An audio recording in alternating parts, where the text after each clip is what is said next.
सुल्तानपुर के लभुआ में समाजवादी पार्टी के नेता लौटन राम निषाद ने पहलगाम आतंकी हमले पर प्रतिक्रिया दी है। उन्होंने पुलवामा हमले का जिक्र करते हुए आरोप लगाया कि 2019 में लोकसभा चुनाव से पहले आरएसएस की आंतरिक सर्वे रिपोर्ट में भाजपा की हार का अनुमान था। निषाद ने कहा कि पुलवामा में 40 सीआरपीएफ जवानों की शहादत का मुद्दा उठाकर राजनीतिक लाभ लिया गया। उन्होंने पहलगाम हमले को लेकर सवाल उठाया कि 15 अप्रैल को भाजपा सांसद निशिकांत दुबे के दौरे के समय सुरक्षा व्यवस्था चाक चौबंद थी, लेकिन जब 2000 से अधिक पर्यटक वहां थे तब पुलिस कहां थी। सपा नेता ने पूछा कि 19 चेकपोस्ट को निष्क्रिय क्यों किया गया। उन्होंने कहा कि प्रधानमंत्री को पहलगाम जाकर प्रेस कॉन्फ्रेंस करनी चाहिए थी, पाकिस्तान के खिलाफ कड़ी नीति बनानी चाहिए थी। लेकिन निषाद ने आरोप लगाया है कि देश चिंतित है, लेकिन प्रधानमंत्री चुनावी लाभ के लिए बिहार में व्यस्त हैं। उनके अनुसार आपदा को अवसर में बदलने का प्रयास किया जा रहा है। बिहार में जातीय जनगणना को लेकर राजनीतिक माहौल बदल गया है। लौटन राम निषाद ने इस मुद्दे पर भाजपा के रुख में आए बदलाव पर तीखी प्रतिक्रिया दी। उन्होंने कहा कि वे मुकदमे से नहीं डरते। उनके अनुसार इस तरह की हरकत करना देश के साथ गद्दारी है। निषाद ने कहा कि भाजपा नेता अब बैकफुट पर आ गए हैं। पहले वे जातीय जनगणना का विरोध करते थे। भाजपा नेताओं के पुराने बयानों का जिक्र करते हुए निषाद ने कहा कि नितिन गडकरी ने जातीय जनगणना के समर्थकों को धमकी दी थी।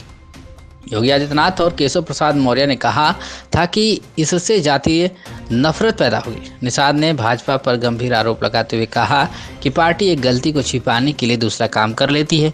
उन्होंने पुलवामा की घटना का उदाहरण देते हुए कहा कि तब भाजपा ने राष्ट्रीय पिछड़ा आयोग को संवैधानिक पद दिया था।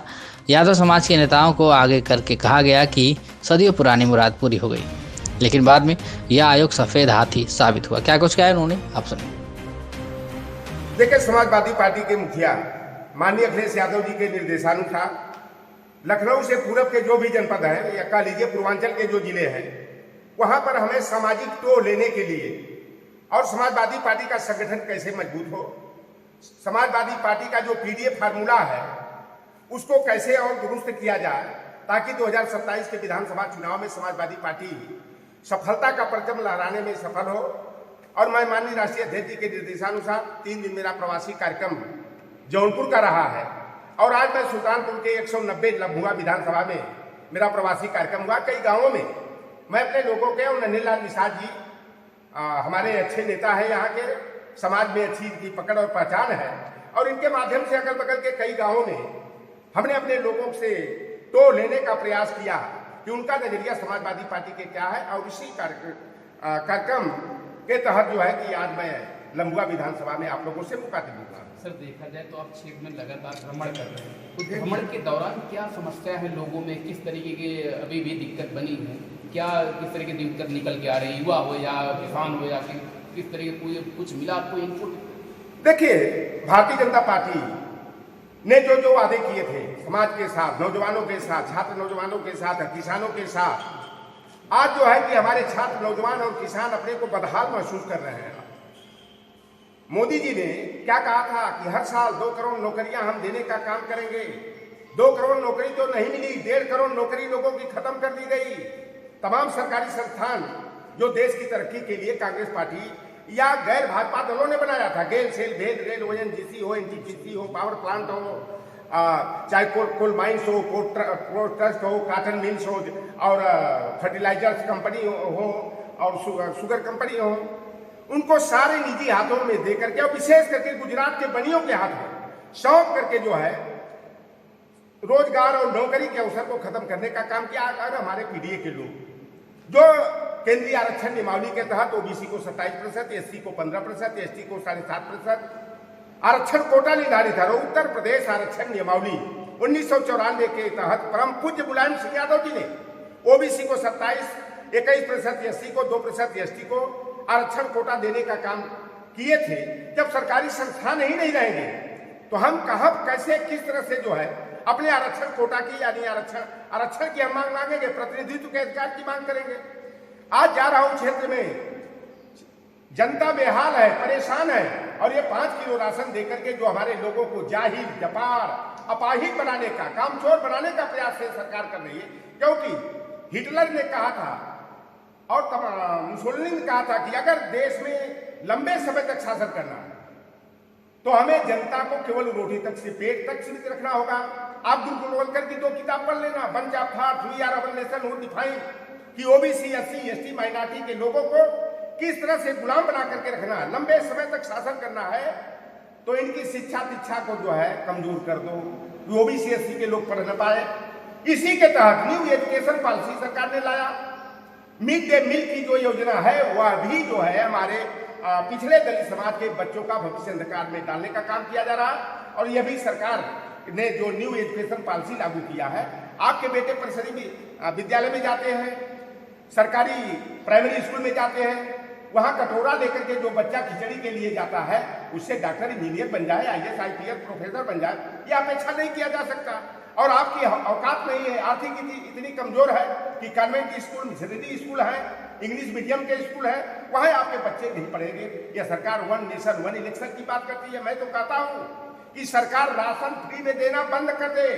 हमें फ्री एजुकेशन और फ्री हेल्थ की जरूरत है, और वन नेशन वन एजुकेशन और सिलेबस की जरूरत है। जो कॉन्वेंट स्कूल में जो पढ़ाई होती है वही पढ़ाई जो है परिषदीय विद्यालय और बेसिक प्राइमरी पाठशाला में भी होनी चाहिए। और राजा का बेटा हो या अमीर का बेटा हो चाहे गरीब का बेटा हो, सबके लिए एक सिलेबस की पढ़ाई होनी चाहिए, एक तरह की शिक्षा की व्यवस्था होनी चाहिए।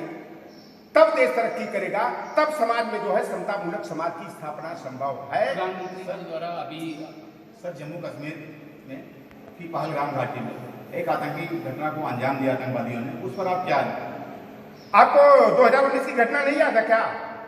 जब लोकसभा का चुनाव 2019 का असर था और इंटरनल सर्वे रिपोर्ट आरएसएस की आई कि भारतीय जनता पार्टी बुरी तरह हार रही है, केवल 130 से 140 सीट जीत रही है, तो छद्म राष्ट्रवाद की भावना को पैदा करने के, जनता को गुमराह करने के लिए हिंदू मुसलमान कर, भारत पाकिस्तान कर, पुलवामा में 14 फरवरी 2019 को एक घटना हुई। सीआरपीएफ के जवानों को एयर लिफ्टिंग कराई जानी चाहिए। सत्यपाल मलिक ने भी कहा था ना कि इनको ऑन रोड नहीं ले जाना चाहिए, इनको एयर लिफ्टिंग कराना चाहिए था।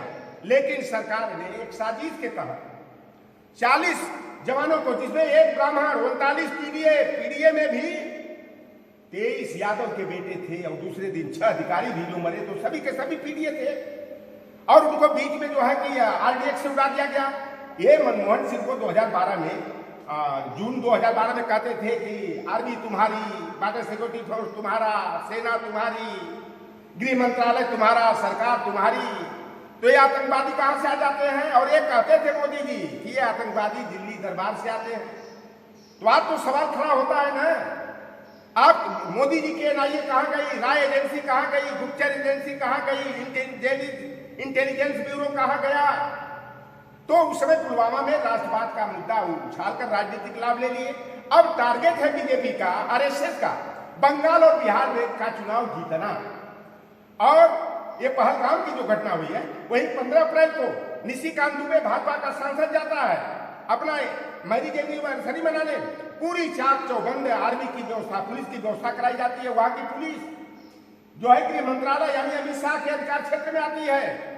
तो निशिकांत दुबे की सुरक्षा के लिए तो चाक चौबंद व्यवस्था की गई। जहां 2000 से अधिक पर्यटक जा रहे हैं, वहां पुलिस कहां चली गई? 3 लेयर सिक्योरिटी